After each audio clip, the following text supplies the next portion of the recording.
bonsoir, Monsieur Khair alikoum, Mazoul Filaoun. Bienvenue à cette nouvelle émission de Alternative TV, encore une émission consacrée à la situation au Proche-Orient et à Gaza notamment. La thématique d'aujourd'hui devait être un regard croisé, mais nos deux invités ont une contrainte horaire, c'est ce qui fait qu'on va échanger avec le premier, Monsieur Gilbert Ashkar, et ensuite, dans la deuxième demi-heure, on va échanger avec Monsieur Amir Kadir, moi et Elias, qui va m'accompagner pour poser des questions à nos deux invités. La thématique, c'est quel avenir pour la Palestine, donc au regard de ce qui se passe, de ce qu'on voit depuis le 7 octobre dernier, quel avenir pour la Palestine occupée. Est-ce que ça ouvre des perspectives, ce qui se passe actuellement, des perspectives qui peuvent être intéressantes pour la lutte du peuple palestinien pour recouvrer ses droits nationaux, ou est-ce qu'on peut imaginer le pire? Donc, notre premier invité, c'est M.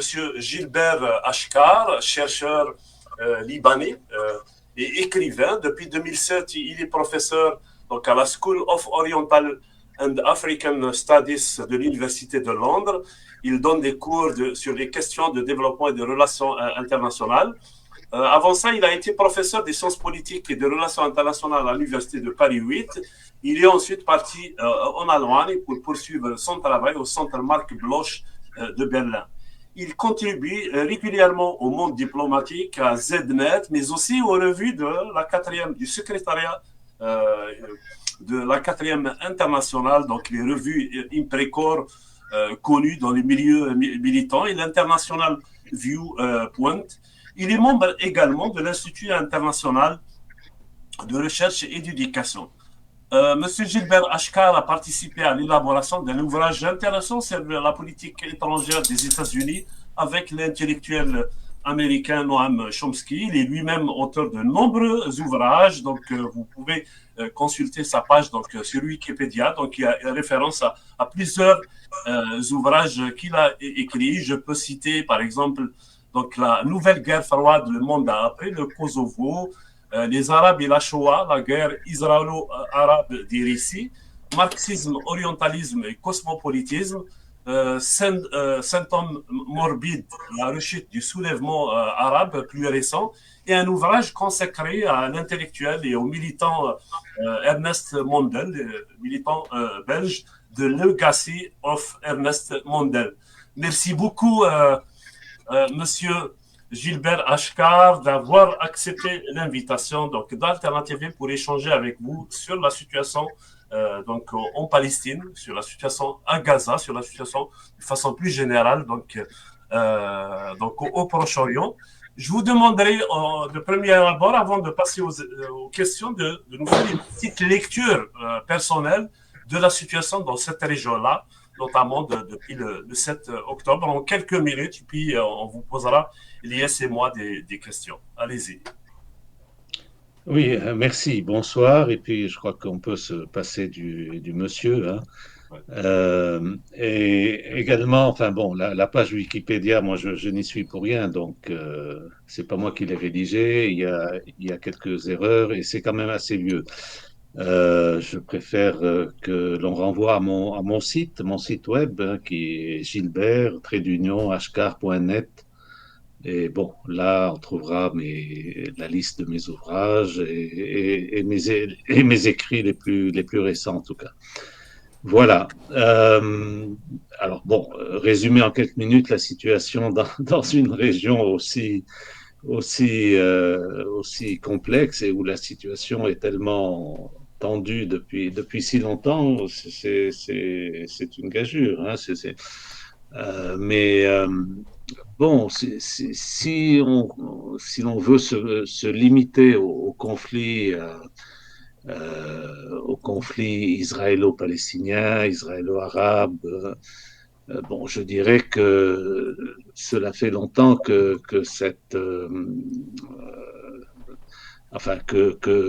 la situation en Palestine, pour la Palestine en général, est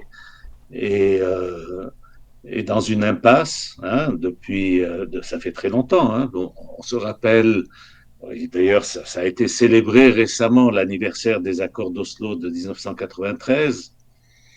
Et donc, bon, ces accords-là, tout le monde sait que de fait, le processus que ces accords avaient mis en route s'est grippé complètement en l'an 2000. Et depuis donc le tournant de siècle, donc depuis 23 ans, sur ces 30 années écoulées depuis Oslo, bien la plus grande partie, les 23 dernières années, ont connu un blocage et un pourrissement progressif de la situation.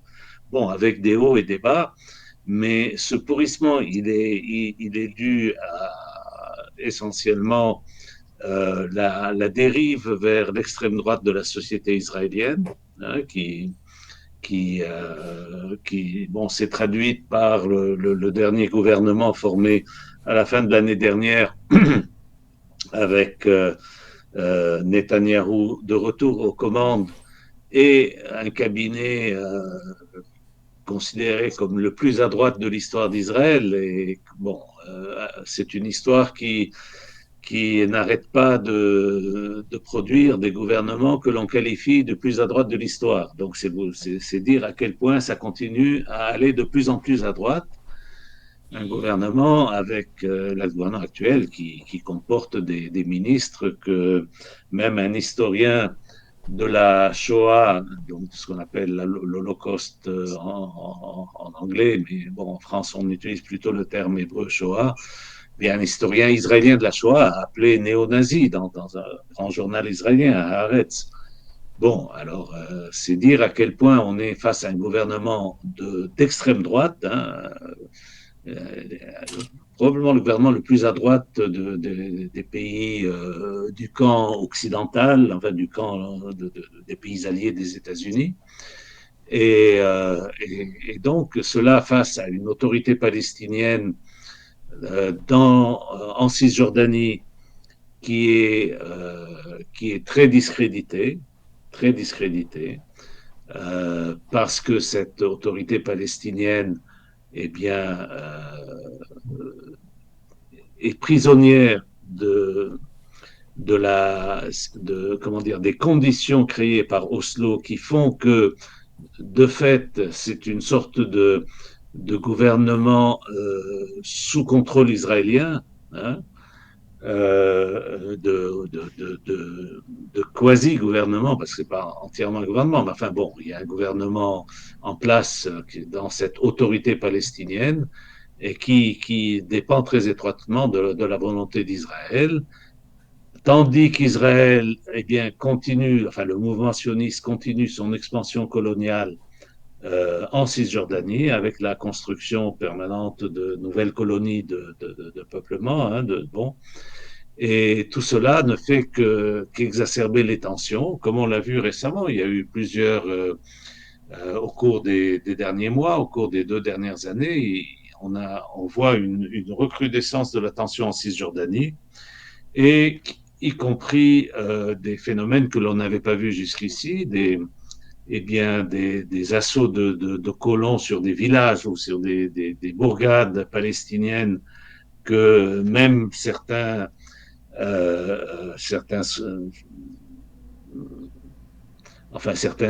journaux, même en Israël, ont qualifié de pogrom, en utilisant un terme qui était jusque-là réservé à ce type d'action quand elle vise des juifs, quand c'est un terme qui est originaire d'Europe centrale, où il y avait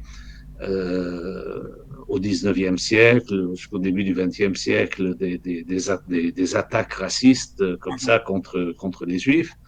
Eh bien, on a vu la même chose se faire par des colons juifs contre les Palestiniens, n'est-ce pas, en Cisjordanie. En riposte à cela, on a vu se créer des groupes de jeunes armés qui mènent des actions, des actions de résistance. Elles ont plus valeur symbolique qu'autre chose, En mais Cisjordanie. oui, en Cisjordanie, je parle de Cisjordanie, oui, oui. Donc, il y a tout un engrenage qui était en cours en Cisjordanie, et dans cet engrenage, on a vu de temps en temps Gaza, et, enfin le Hamas qui est au pouvoir à Gaza depuis 2007, intervenir. En mai 2021, il y avait un début d'intifada, hein, bon, en Cisjordanie, à partir de Jérusalem-Est. Et cela a été en quelque sorte stoppé par une offensive lancée par le Hamas, hein, avec d'un lancement de roquettes qu'ils avaient appelé à l'époque Boukhliye d'Al-Aqsa, hein, par référence à la, les mosquées, la mosquée d'Al-Aqsa en particulier. Donc, et cela avait entraîné en retour, bon, comme d'habitude, des bombardements israéliens. Bon, c'était dans une dynamique qui jusque-là, bon, était plutôt devenue habituelle, hein, depuis que l'armée israélienne s'est retirée de Gaza en 2005, hein, ça remonte à 2005. Eh bien, il y a eu enfin, il y a eu régulièrement, enfin, presque toutes les quelques années, ou même parfois quelques mois, il y a eu 2006, il y a eu 2008, 2009, 2014, 2021. Bon, il y a eu des étapes successives de guerre, hein, menées par Israël contre la bande de Gaza. Bon, alors là, bon, tout cela semblait s'être calmé sur le front de Gaza dans les mois qui ont précédé. Et tout à coup, il y a eu bien sûr cette audacieuse opération appelée Déluge d'Al-Aqsa menée par le Hamas le 7 octobre. Et donc, bon, maintenant tout le monde connaît la suite, hein, on est en plein dedans. L'armée israélienne se prépare à envahir la bande de Gaza. Voilà. Elle est en train de pilonner la bande qui est enfin, un territoire exigu avec une densité de population, une des densités de population les plus élevées du monde. Donc c'est un bombardement particulièrement criminel. Enfin, tous les bombardements peuvent, enfin, tuent des civils, mais alors encore plus quand c'est dans des concentrations de ce type. Et on voit un niveau de violence de la part d'Israël sans précédent. Bon, alors bien sûr, c'est une réaction aussi au fait que l'opération du 7 octobre a été un choc énorme pour les Israéliens. Et elle représente bon, la journée la plus tragique de leur histoire. Hein. On peut dire ils n'ont jamais perdu bon, 1400, 1300 à 1400 personnes mortes du côté israélien. Selon les Israéliens, au moment, enfin, en résultat de l'opération, il y a eu un nombre équivalent de Palestiniens morts au combat, c'est-à-dire ceux qui étaient passés de l'autre côté pour mener l'opération. Selon Israël, il y a eu 1500 morts dans les rangs palestiniens. Bon, donc, c'était en tout cas un événement comme c'est évident, n'est-ce pas, d'une très grande ampleur, et ça se traduit par un bombardement d'une violence inouïe.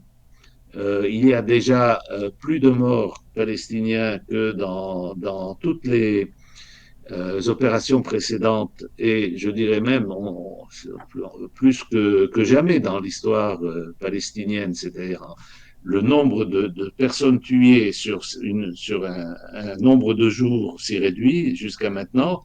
Cette intensité dans le carnage, elle est sans précédent. Hein. Et il faut craindre le pire parce qu'on n'est qu'au début. On n'est qu'au début. Ils n'ont pas encore lancé leur offensive terrestre.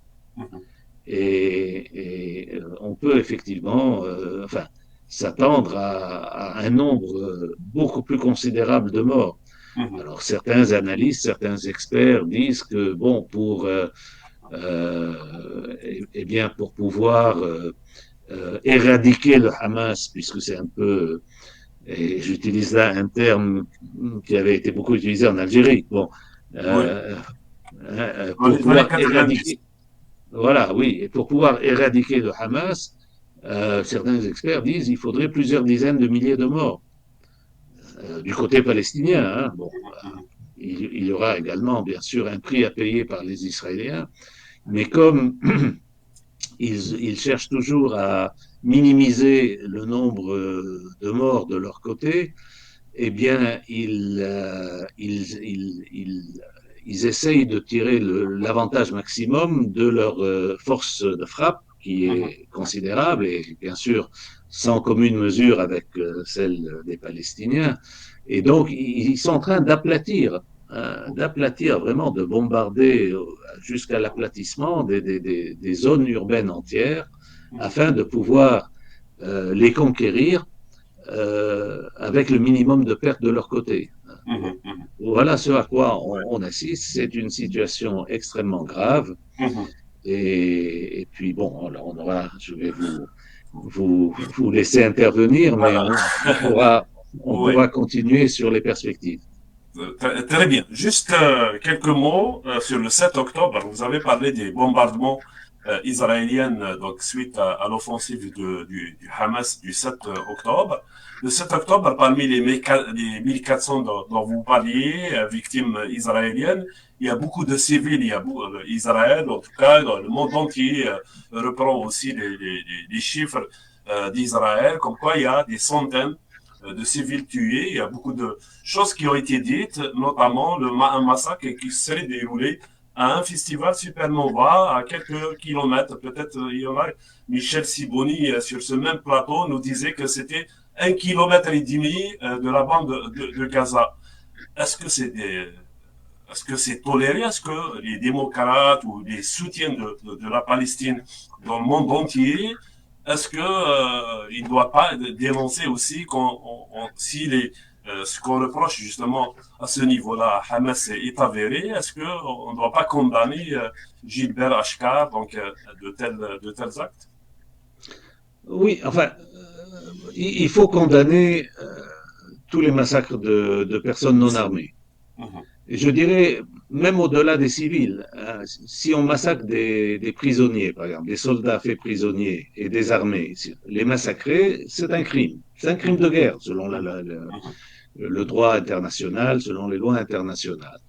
Et j'observe que les dirigeants du Hamas qui ont été interviewés à ce sujet, aucun d'eux n'a essayé de justifier cela. Ils ont tous essayé de dire que, bon, c'était pas eux, c'était pas les combattants du Hamas. Bon, c'était pas des réponses très convaincantes, hein, il faut dire la vérité. Bon, non,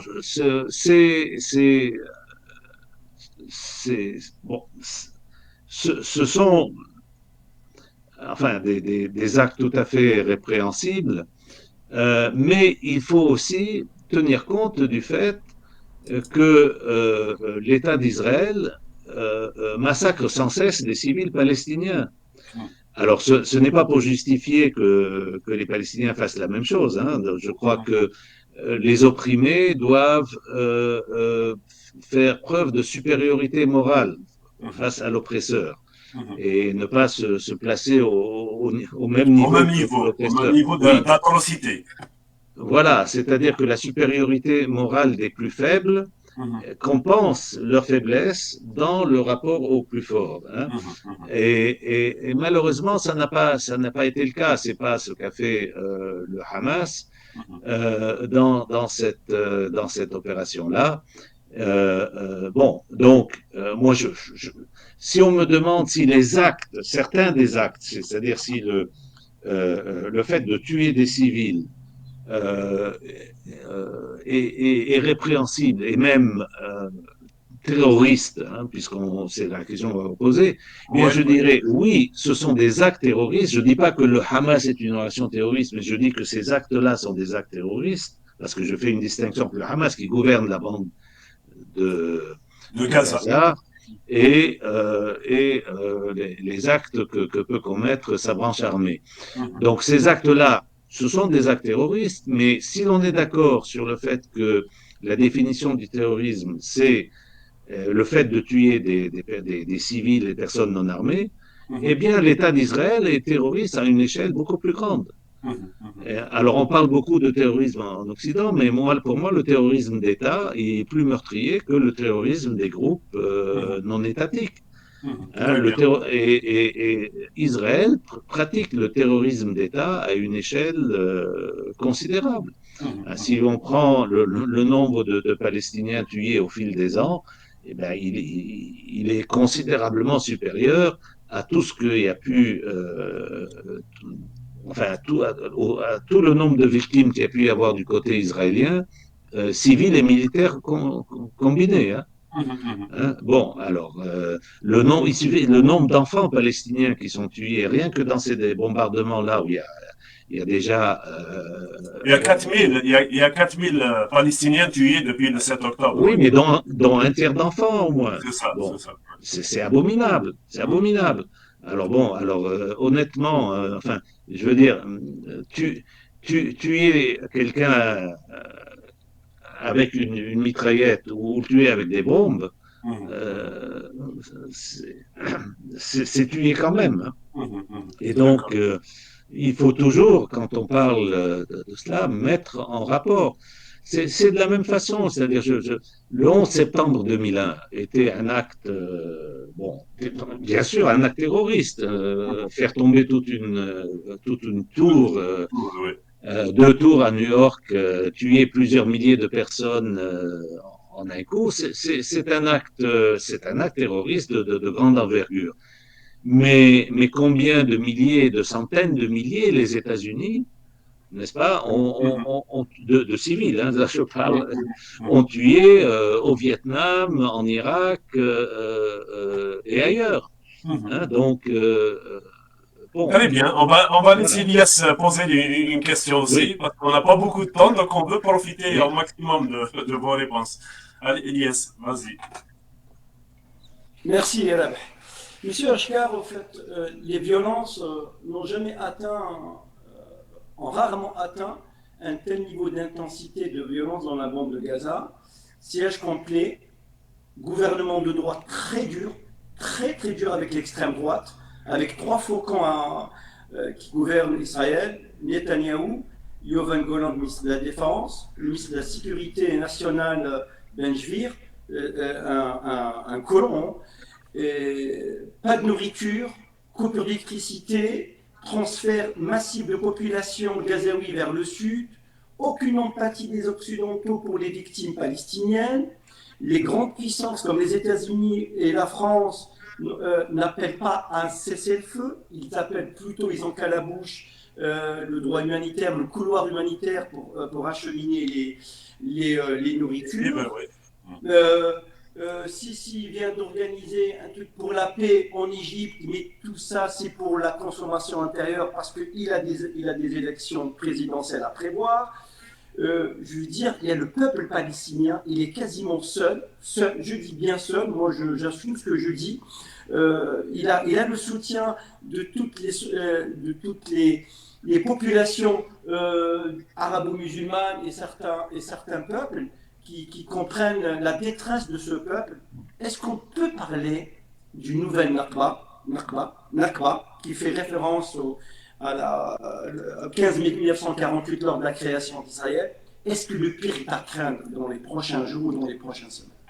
Oui, bien sûr, c'est ce que, d'ailleurs, j'ai déjà dit que le pire est à craindre. Et le pire, en tout cas, le pire va arriver, ça c'est certain, je dirais même.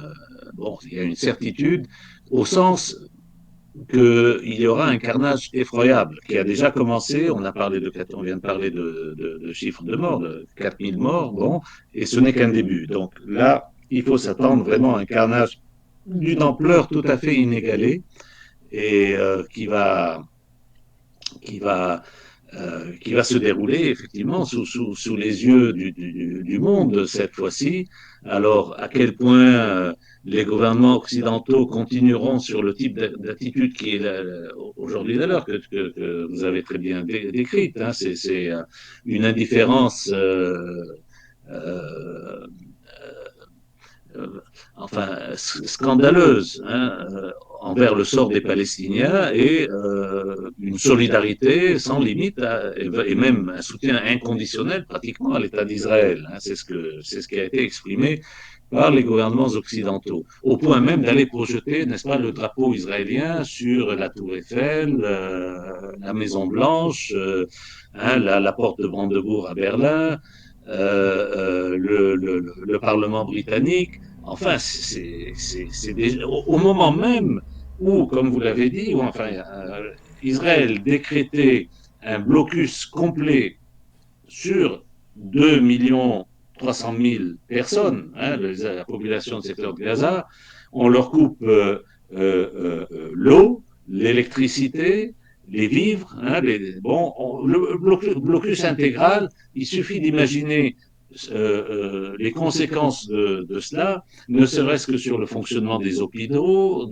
Bon, c'est vraiment un crime de guerre, et d'ailleurs en droit international, un blocus imposé à des zones civiles relève du crime de guerre. Donc, bon. Alors, au moment même où Israël, de façon très évidente, commet un crime de guerre d'une très grande ampleur, et je dirais ça, c'est d'une ampleur plus grande comme ampleur, hein, comme sur le plan quantitatif tout ce que le Hamas a pu faire le 7 octobre, eh bien, à ce moment même, on voit des gouvernements occidentaux proclamer ce genre de soutien à Israël. Donc, c'était vraiment honteux. Au moment où le ministre de la Défense israélien hein, qualifie les Palestiniens d'animaux. Enfin, c'est un langage d'extrême droite classique, hein, cette façon de qualifier les ennemis, de déhumaniser, n'est-ce pas, déshumaniser l'adversaire. Hein, le nazisme était spécialiste dans ce genre d'approche. Bon, donc, tout cela est très grave. Alors, ça, on peut dire, ce qui est déjà annoncé, c'est le carnage, il est inévitable avec ce qui se met en route. Mais quand on parle de nouvelle Nakba, on fait référence à quelque chose de plus que cela. On fait référence au fait qu'Israël est en train de déplacer par la force la population palestinienne. Dès les premiers jours, ils ont intimé l'ordre, ils ont même au départ donné seulement 24 heures à la population de la moitié nord de Gaza, donc à peu près la moitié des 2 300 000, hein, de se déplacer vers le sud. Et on a eu un déplacement massif de populations qui ont fui cela, notamment au vu de la violence des bombardements, hein, qui a poussé encore plus les gens à fuir. Et ça a poussé les gens à se rappeler la Nakba de 48. Qu'est-ce qui s'était passé en 48? Eh bien, en 48, avec la guerre, hein, ce qu'on appelle la première guerre israélo-arabe, en 1948, bon, les populations civiles ont fui la guerre, comme ça arrive toujours. Les civils, surtout quand il y a des familles, des enfants et tout, fuient le lieu des combats. C'est une fuite qui a même été alimentée par du terrorisme de la part du mouvement sioniste, en particulier de son aile d'extrême droite, dont le Likoud est l'héritier, hein, le Likoud qui est au pouvoir actuellement, est l'héritier de l'extrême droite sioniste qui a commis le massacre de Deir Yassin en 1948. Hein, tout un village qui a été massacré, une grande partie de la population d'un village palestinien a été massacrée pour faire un exemple aussi de terreur et faire fuir tout le monde, pour faire peur. Et alors, les gens sont partis, ils ont pris leurs clés, ils ont fermé leur maison et sont partis se réfugier vers la frontière libanaise ou jordanienne, sauf qu'on ne les a plus jamais laissés revenir. Et c'est ça la Nakba, c'est la dépopulation. Alors Israël, le mouvement sioniste s'est emparé de 78% de la Palestine du mandat britannique, c'est la Palestine qui était contrôlée par les Britanniques, entre la mer, la Méditerranée et le fleuve, le Jourdain, entre les deux. Donc ce territoire, ils sont emparés de 78% de ce territoire, et sur ces 78%, 80% de la population palestinienne s'est retrouvée qui avait quitté, n'a jamais pu revenir. Hein, donc, a été de fait déraciné, expulsé, Ouais. transformé en réfugié. Et alors les gens craignent que l'on assiste exactement à la même chose maintenant, d'autant que c'est l'extrême droite israélienne qui est au pouvoir et qui a ce projet du grand Israël, n'est-ce pas? C'est-à-dire de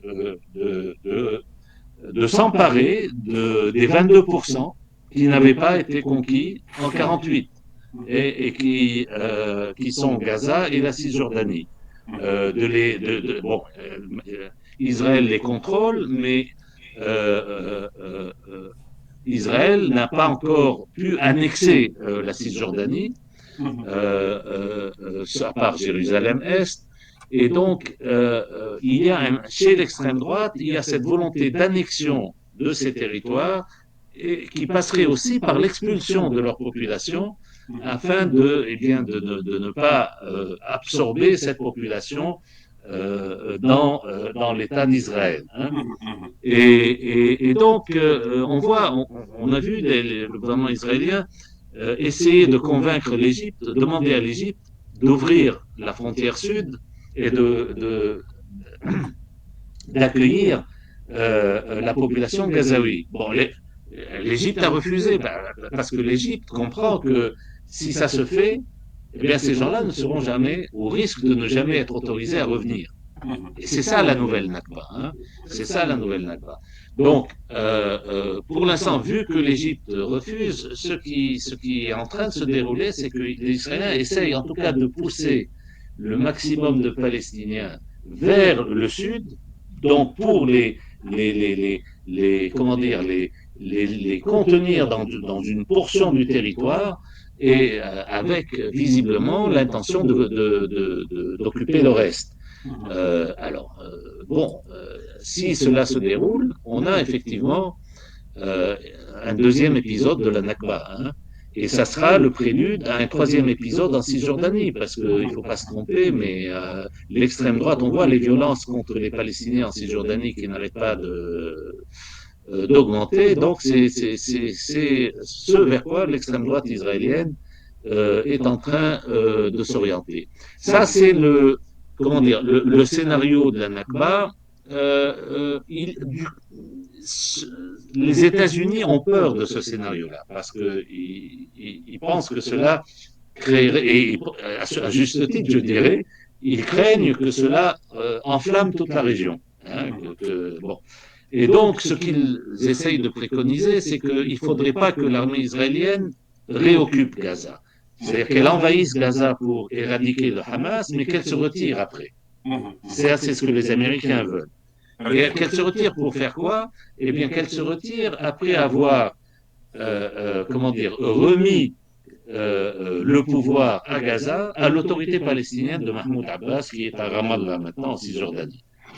Donc, l'idée des Américains, c'est qu'il faut éradiquer le Hamas, mais rendre le pouvoir à Gaza à l'autorité palestinienne, afin de revenir à cette fiction d'Oslo, ce soi-disant État qui va être un État croupion palestinien sans aucune réelle autonomie ou réelle souveraineté, mais que les États-Unis pensent que il faut un semblant de solution de ce type afin de liquider la cause palestinienne et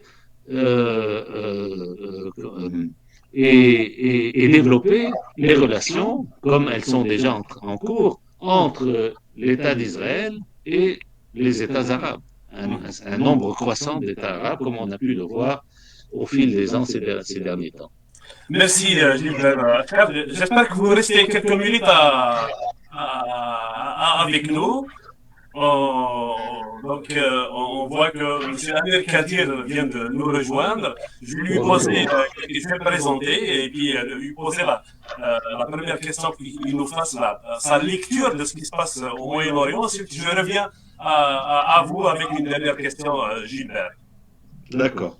Donc, bonsoir Amir, merci d'avoir accepté l'invitation d'Alternative TV pour échanger sur la question palestinienne. Donc, on n'a pas beaucoup de temps, donc en raison de votre horaire. Donc, je vous demanderai de faire une première lecture, mais pour ceux qui ne connaissent pas Amir Kadir, je ne l'ai pas présenté tout à l'heure parce qu'il n'était pas encore là. Amir Kadir, donc c'est une figure de la gauche québécoise, originaire d'Iran, physicien de formation, médecin spécialisé en microbiologie, infectiologie et en politique québécois, d'origine iranienne, je le disais, ancien porte-parole de Québec solidaire, premier député de ce parti créé en 2006 à avoir été élu.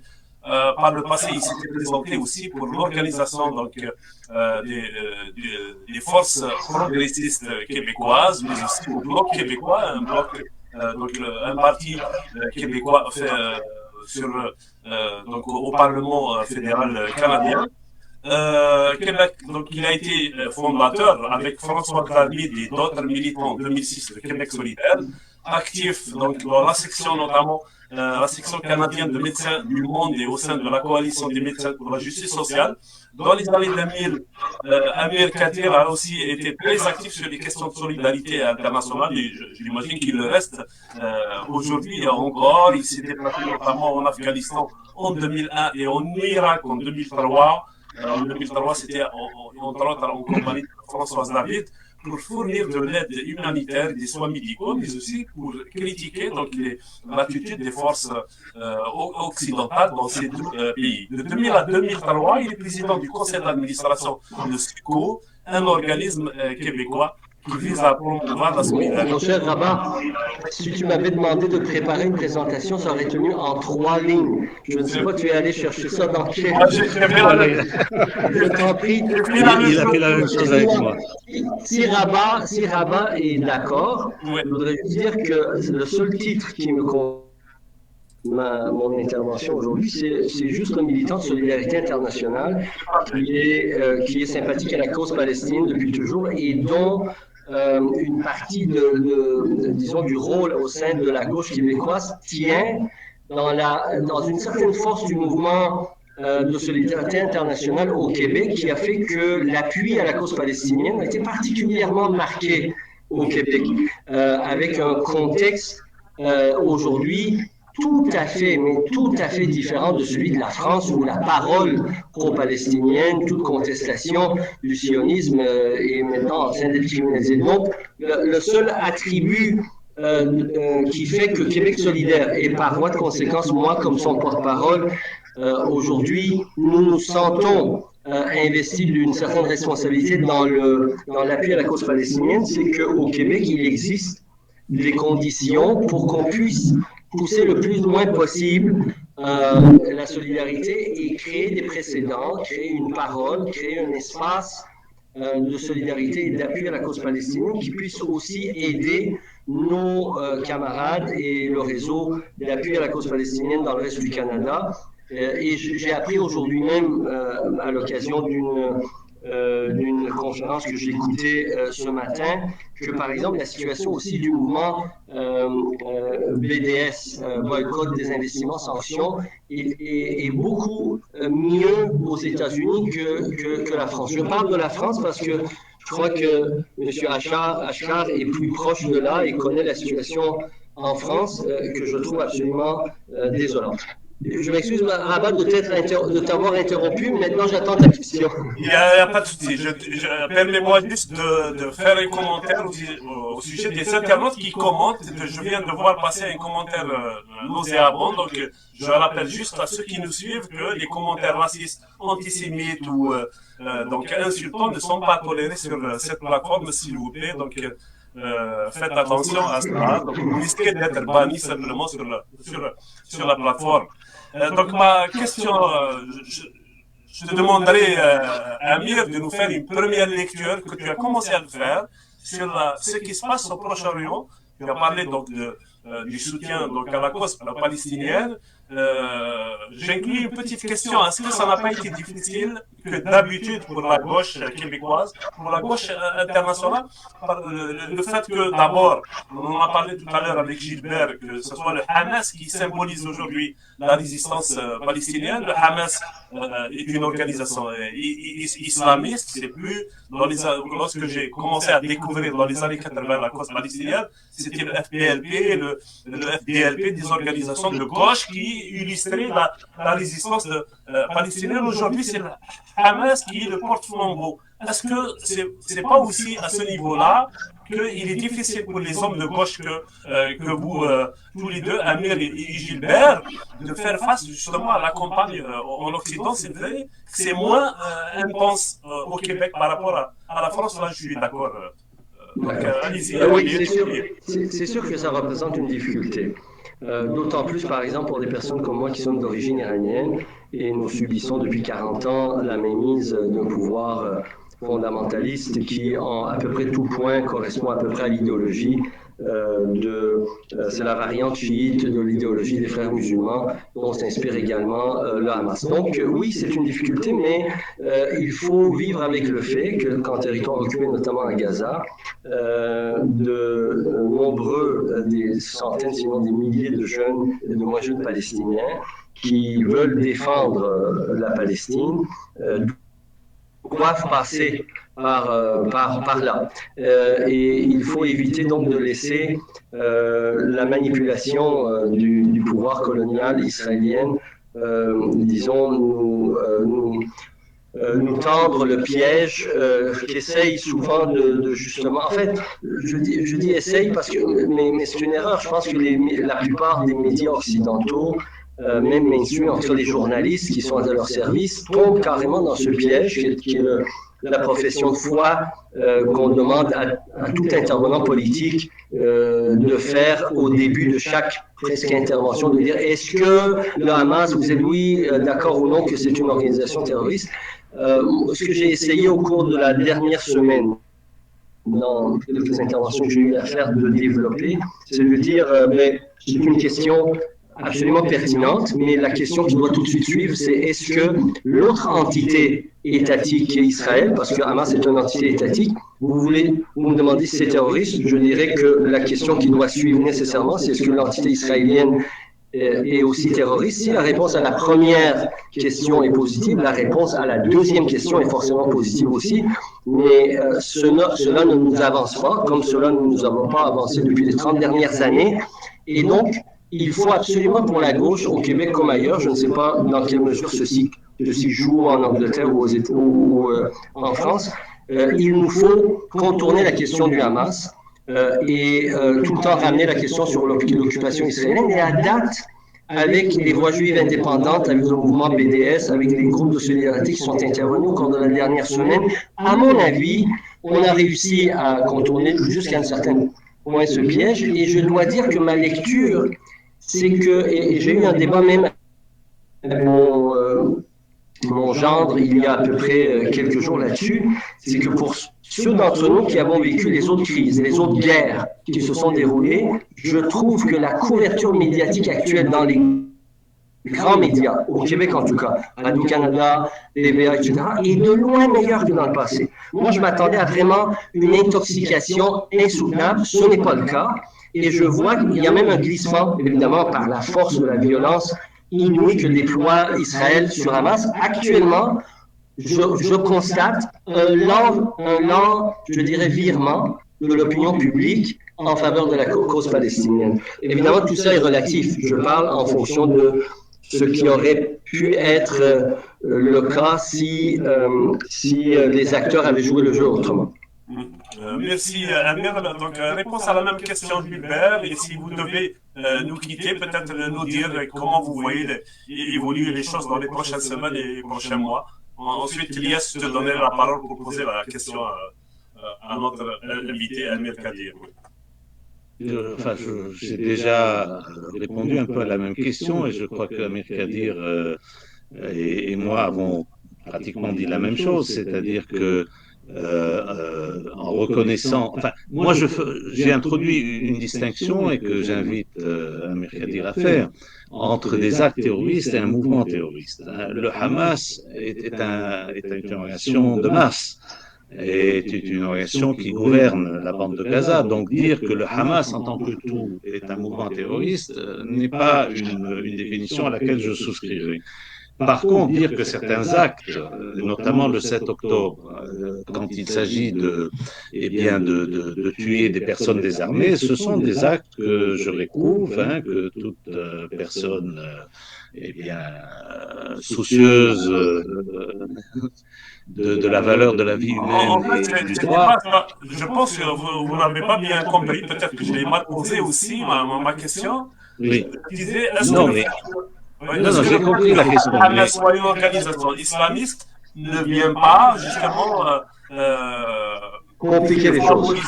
favoriser une condamnation plus facile des actes de résistance des Palestiniens.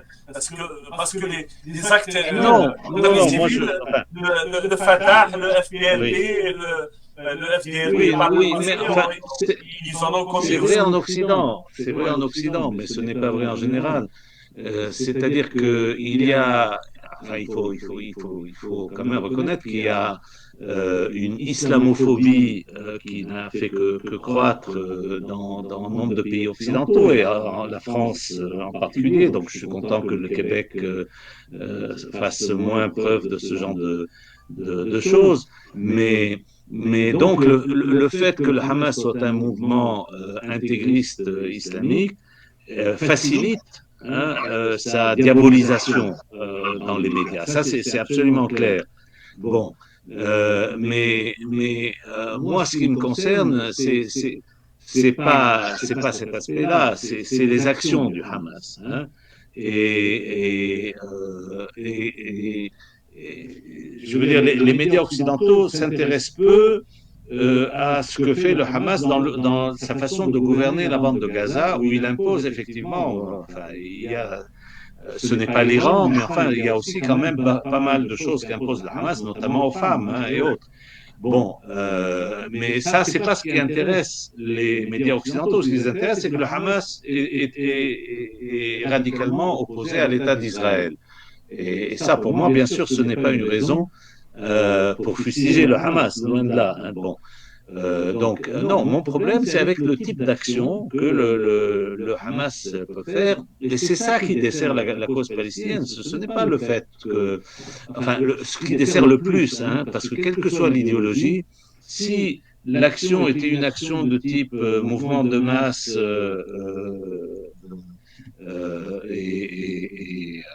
et comment dire, faisant preuve de cette supériorité morale dont j'ai parlé, eh bien, des choses seraient, enfin, la perception serait très différente, malgré le fait qu'il s'agit d'une organisation à référent religieux. Mais le problème, c'est qu'une série d'actions comme celle qu'on vient de voir, comme des lancements de roquettes qui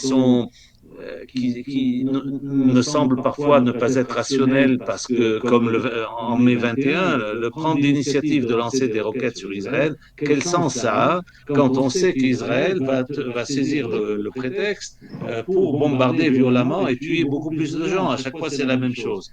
Donc, il y a des problèmes de stratégie. Il y a des problèmes de stratégie. Moi, je crois que,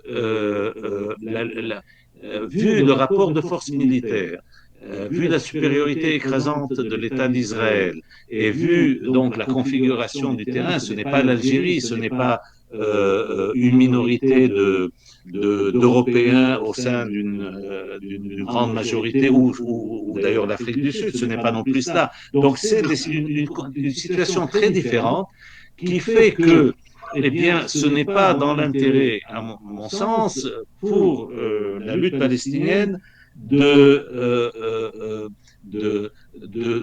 miser tout sur la force, sur la force armée. Ça, c'est une erreur stratégique, à mon sens. Ce que font les jeunes en Cisjordanie, comme action symbolique armée, ça peut faire sens, mais ça doit s'inscrire dans une stratégie de mobilisation populaire, n'est-ce pas? Et si l'on regarde les épisodes de la lutte palestinienne, il ne fait aucun doute que l'apogée de la lutte palestinienne, le moment le plus fort de la lutte palestinienne, où elle a attiré la plus grande sympathie mondiale, et elle a créé une crise profonde au sein de l'État d'Israël, jusque dans l'armée israélienne elle-même, c'est 88, l'intifada, la première intifada, qu'on a appelée la révolution des pierres, parce qu'il n'y avait pas d'armes à feu. Hein, il y avait des jeunes qui jetaient des pierres bon. Et ce mouvement de masse, où il y a eu des comités populaires dans les villages, dans les villes, en Palestine, en Cisjordanie, une vraie mobilisation populaire, des manifestations avec des hommes, des femmes, des enfants qui manifestent en masse contre l'occupant, ça c'est beaucoup plus efficace à mon sens, n'est-ce pas, dans la lutte contre l'État d'Israël que des lancements de roquettes. Et ce qui a ouvert la voie à Yitzhak Rabin et à ce qui a débouché sur nous, c'est-à-dire que les accords d'Oslo ont été le produit de l'intifada. Malheureusement, c'est un produit dévoyé parce que les accords d'Oslo sont une duperie, ont été une grande duperie, et on l'a vu, c'est-à-dire que les Israéliens, une fois les accords signés, ont accéléré la colonisation de la Cisjordanie. Bon, mais toujours, ce qui reste quand même, c'est qu'ils ont dû reconnaître l'OLP, hein, parce que à cause de ce moment, de cet apogée de la lutte populaire palestinienne qu'a été l'intifada. C'est ça qui a forcé et les États-Unis et Israël à reconnaître l'OLP comme représentant du peuple palestinien.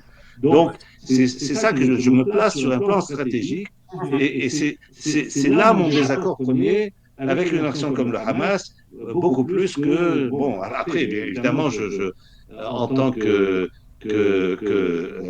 progressiste laïque, je suis contre l'intégrisme religieux, et parce que ce que ça représente pour la société, pour les femmes, etc. Mais ça, c'est une autre affaire. Là, quand on parle là de la confrontation avec une force d'occupation qui s'appelle Israël, et donc là, c'est une question stratégique, c'est celle dont j'ai parlé. Merci, Gilbert. Je ne sais pas si vous pouvez encore rester avec nous, mais sinon, on vous remercie d'avoir répondu à notre invitation. Yes, rapidement, donc une question. Rapidement, en fait, on ne parle plus de conflit entre Israël et le Hamas ou de conflit entre Israël et Palestine. On parle de plutôt guerre entre Israël et le Hamas.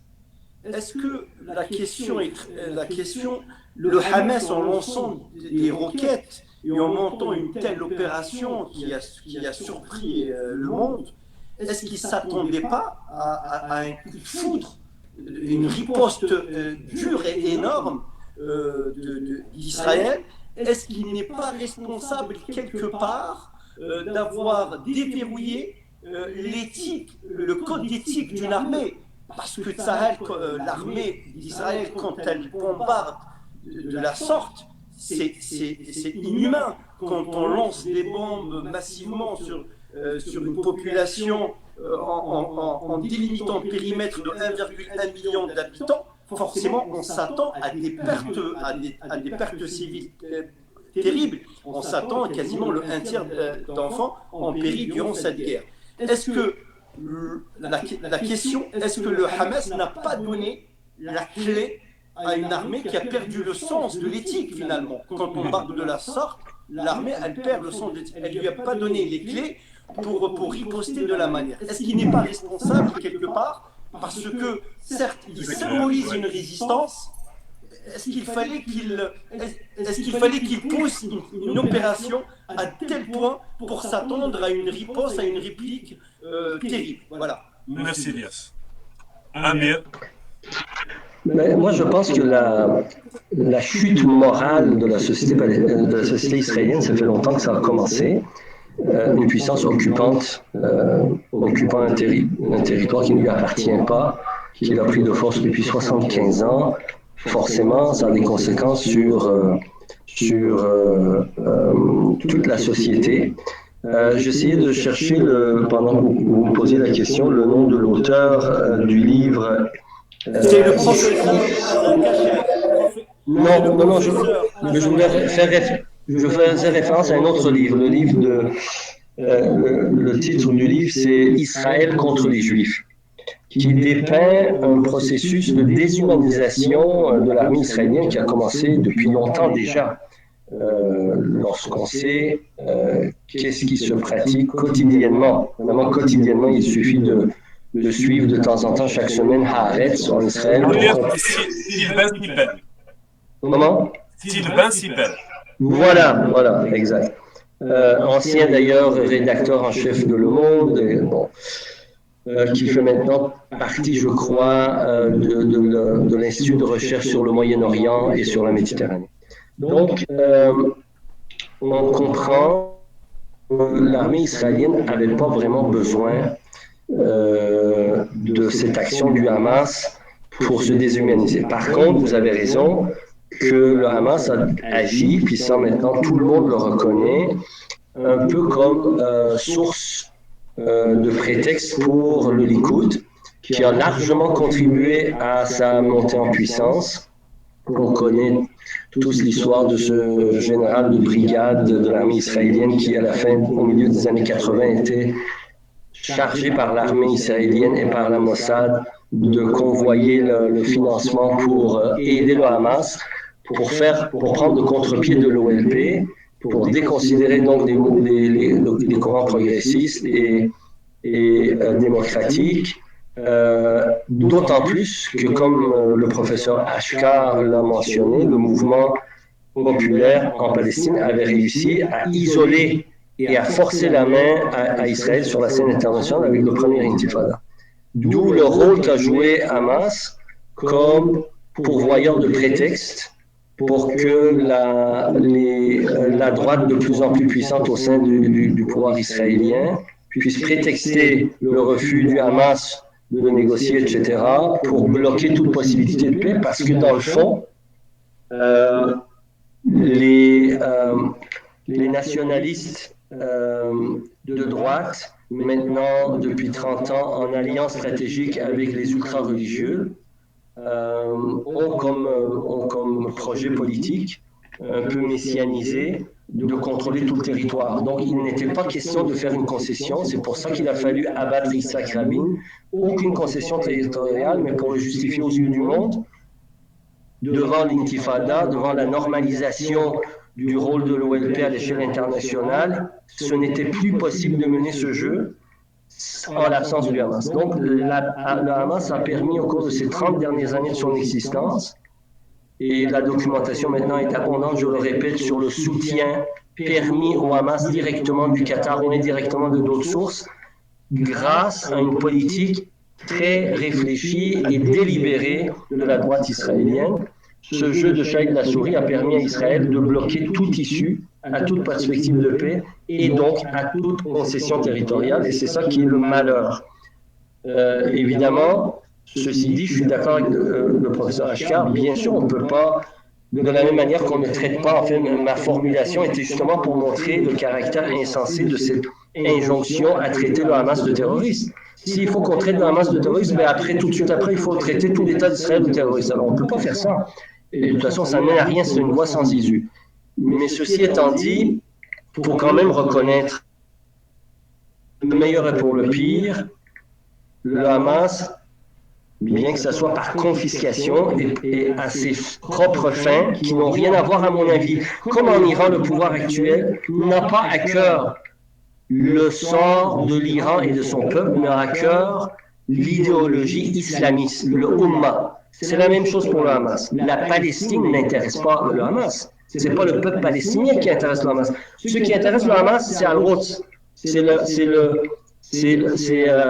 Beitul Muqaddas. C'est le symbole islamique que ça représente. C'est le projet islamiste qui l'intéresse. Le peuple palestinien n'est qu'un outil à sa disposition, de la même manière que l'Iran n'est qu'un outil à la disposition d'un projet totalitaire de l'islam radical politique. D'accord? Donc, de ce point de vue-là, c'est malheureux, mais il se trouve que dans cette confusion, des milliers de Palestiniens et aussi des sympathisants du peuple palestinien ils trouvent actuellement un symbole de résistance, et donc nous, comme gens de gauche, on ne peut pas du revers de la main balayer ça à la légère. Il faut trouver le moyen, sans porter un appui au Hamas, de barrer toute voie au fait que Israël et ses alliés veulent caractériser toute la résistance palestinienne comme du terrorisme finalement. Le jeu derrière, c'est ça. quel est celui l'esprit du conflit Amir? Il y a des effets sonores. Je pense que c'est dû au micro de Amir, malheureusement. Donc, je l'ai éteint pour le moment pour poser ma question. Comment tu vois donc le conflit évoluer dans les prochains mois, dans les prochaines années? Est-ce que la solution à deux États peut être est encore possible quand on regarde par exemple comment les territoires palestiniens ont été charcutés, surtout en Cisjordanie, donc on dirait une gruyère. Est-ce que c'est encore possible cette solution-là envisagée depuis quelques décennies en Palestine et en Israël parfois? Bon, enfin, moi, tout ce que je peux dire, c'est que je l'espère. J'espère que le mouvement de solidarité dans les pays occidentaux, parce que c'est là que les décisions se prennent malheureusement, puisse faire suffisamment pression sur les capitales occidentales pour que la situation catastrophique humanitaire, ces milliers de morts dans la destruction la plus totale, n'ait pas été toute vaine et que ça crée un sursaut d'humanité, un sursaut d'indignation pour qu'on puisse tourner ce carnage en quelque chose de positif pour l'avenir du peuple palestinien. Mais je ne suis pas sûr que ça va mener là. Les extrémistes presque fascistes qui sont maintenant au pouvoir à l'entour de Netanyahou en Israël ont été dans un tel état d'impunité sur le plan politique qu'ils n'ont aucune considération pour maintenant l'opinion publique internationale. Et on voit comment, en quelque sorte, ils humilient même le président américain Biden qui est allé là-bas en ne faisant aucune concession. Enfin, parce qu'il faut comprendre, si les dirigeants arabes ont refusé de rencontrer Biden, c'est qu'ils ont su certainement que Biden n'obtiendrait rien des Israéliens sur, par exemple, l'ouverture d'un convoi humanitaire ou un cessez-le-feu ou quelque chose qui puisse avoir l'air une intervention d'une nature où les États-Unis se seraient imposés comme puissance médiatrice. À toute fin pratique, Biden est allé en Israël et à cause du discours dans lequel toutes les capitales occidentales se sont enfermées, c'est-à-dire un appui inconditionnel à Israël, en fait, on donne carte blanche et la droite israélienne, sans vergogne, sans aucune maintenant considération pour toute l'égalité en termes de loi internationale, ils se disent on va aller le plus loin dans notre carnage, dans notre projet d'expansion territoriale. Et ce qu'on assiste, c'est-à-dire toute cette histoire de demander aux populations gazaouies du Nord de se rendre au Sud, mais en fait, c'était exactement... En fait, on n'aurait pas pu concevoir, si c'était ça le but, meilleur plan, s'il s'agissait de faire un nettoyage ethnique en règle.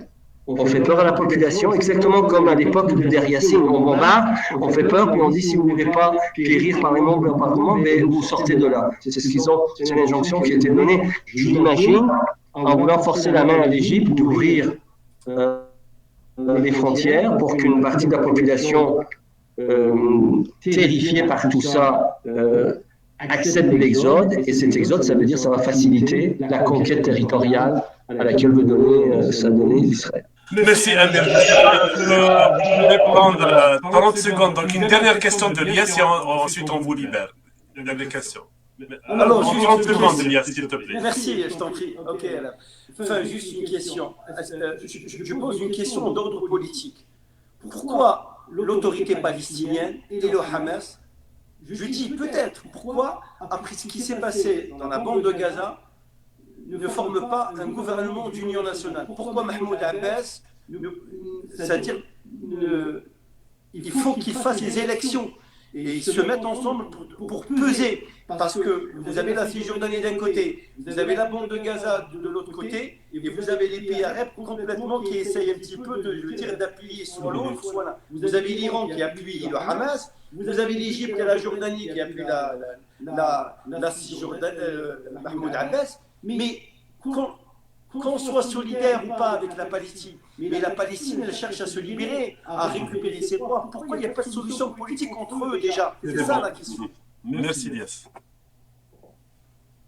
Bon, je suis désolé de ne pas connaître assez bien les dynamiques internes en Palestine entre entre les différentes factions, mais ce que je sais, c'est que Québec solidaire a toujours soutenu les courants qui étaient indépendants à la fois du Hamas et de l'autorité palestinienne. Malheureusement, l'autorité palestinienne, au cours des 30 dernières années, a peu à peu glissé dans une espèce d'attentisme, de paralysie, en fait d'ineptie, en quelque sorte, sur le plan politique, qui la déconsidère aux yeux des nouvelles générations de militants palestiniens de tous les côtés, que ce soit les plus radicaux islamistes ou que ce soit les démocrates.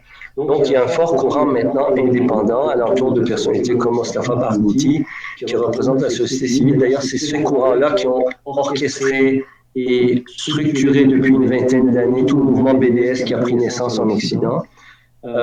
Et je pense que l'avenir réside dans ces courants-là. Comment maintenant, dans l'enfer de la guerre imposée par Israël au peuple palestinien actuellement, quelque chose de différent et d'inattendu peut surgir entre ces différentes factions, je ne le sais pas, mais c'est sûr que ce n'est pas le temps de souligner les différences. Et c'est sûr qu'on souhaiterait qu'il y ait une possibilité d'un front uni avec une proposition auquel le monde, en fait, les capitales occidentales ne puissent pas résister. Cependant, je le rappelle, avec le Hamas, on a affaire à un mouvement intégriste. Et si c'est les mêmes caractéristiques et visions du monde et perspectives que ce que l'Algérie a connu avec le groupe islamique armé ou que l'Iran connaît depuis 40 ans, ces gens-là ne sont prêts à faire aucune concession à quiconque. D'accord? Parce qu'ils se croient investis d'une espèce de légitimité presque divine qui fait que je pense que ça doit être très difficile de négocier avec eux. Merci beaucoup, Samir, d'avoir répondu à notre invitation. Merci, M. Ashkar aussi, Gilbert Ashkar, qui a dû nous quitter parce qu'il avait d'autres engagements. Désolé de mon absence la première demi-heure, Rabat, c'est que j'ai été malheureusement victime d'une confusion. Je pensais que ça allait être la semaine prochaine et donc ça a été impossible d'être là à temps. Merci. J'espère qu'il reviendra sur notre plateau une autre prochaine fois. Oui. Merci beaucoup, merci Elias, merci à tous les internautes qui ont vu ce live-là. N'hésitez pas à le partager. Bonne soirée tout le monde. Au revoir. Merci, au revoir. Merci, au revoir.